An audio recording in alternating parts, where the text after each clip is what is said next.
Скидаєте мені фото товару, я перевіряю його ціну в Китаї, ми з вами обговорюємо це все. Якщо вас влаштовує ціна, тоді я викупаю товар.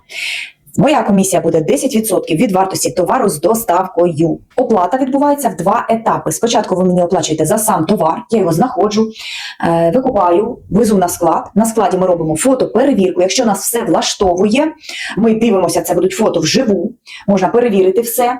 І якщо нас влаштовує, тоді вже ми відправляємо товар в Україну.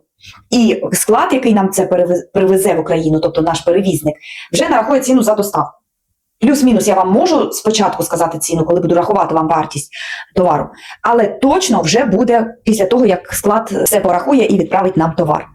І тоді вже ви платите другу суму, це за доставку і моя комісія. Тому якщо вам потрібен будь-який товар з Китаю, ви мені надсилаєте фото в особисті, я його шукаю, називаю вам ціну і далі ми його викуповуємо з фабрик Китаю. Там ціна буде дуже-дуже смачна.